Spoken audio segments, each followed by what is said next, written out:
For a Spectre laptop, this device features sharp corners and chamfered edges. Unfortunately, the base is a bit twisty, but on the bright side, the lid is significantly stronger due to the glass display cover. It is great to see that HP provides you with a dedicated pen inside the box. And on top of that, it works very well with the display. Other features here include the fingerprint reader, and the optional IR face recognition scanner. Even though it is an extremely thin laptop, the Spectre X36014 features a full-sized USB port, 2 Thunderbolt 4 connectors, and a micro SD card slot. Not great, not terrible. Compact, weighing only 1.38 kilograms and having a profile of 15.5 millimeters. It's entirely made of aluminum while the display up front is covered in glass. With such construction, you get incredible rigidity. The lid opens easily with one hand, which isn't the case with most convertibles. The bezels are thin, except for the top one, which houses a Full HD webcam and an IR face recognition sensor. The stylus has a space inside the laptop. It works very well with the glass display, offering 4096 pressure levels of sensitivity, similar to many graphic tablets.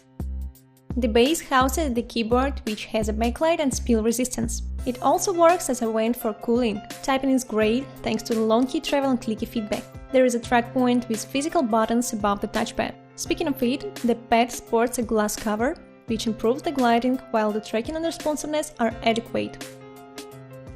While the laptop is compact, it still has a decent port selection, with 2 Thunderbolt 4 ports, a full-sized USB 5GB port, an HDMI port on the left, and a 3.5mm audio jack, another USB 5GB port, and the stylus pen on the right. Also, there is an optional SIM card tray.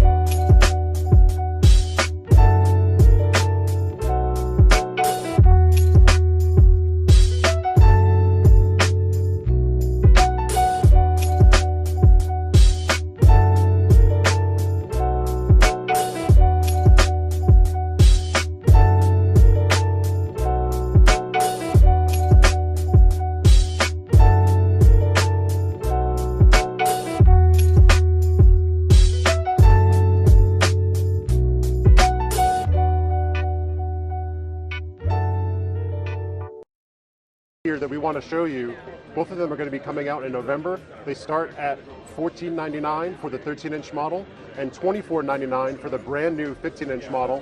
Both of them are going to come with 8th gen core processors that offer up to twice the power of the comparable MacBook Pros. And you're going to have your choice of discrete graphics in the 13-inch and 15-inch. There's going to be NVIDIA GTX 1050 and 1060 on this model. Just like before, these are going to detach, so you can use them as a tablet.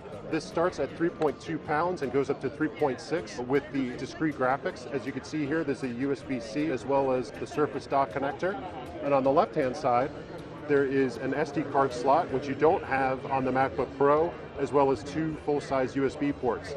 The fulcrum hinge has been redesigned. 20's appearance is stunning and has aged pretty well, considering that this is the 3rd year that we've seen it.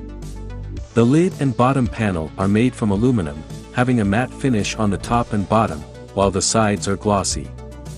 The base and the bezels of the display are from carbon fiber. However, the latter are so tiny that you'd hardly see them. The thin bezels are another thing that makes the laptop look much more modern. The lack of a numpad can be considered a weak point of the keyboard, but the rest of the unit is so good that we are sure many people will get over it. All in all, the unit is very comfortable for typing, even at night, thanks to the backlight. The touchpad is massive and has the responsiveness and accuracy to match. Another shortcoming of the laptop is the port selection. There are 4 Thunderbolt 4 ports, an SD card reader, and an audio jack, which means that dongles will be a part of your life. Dell is preparing you for that life by giving you Type A and HDMI adapters in the box.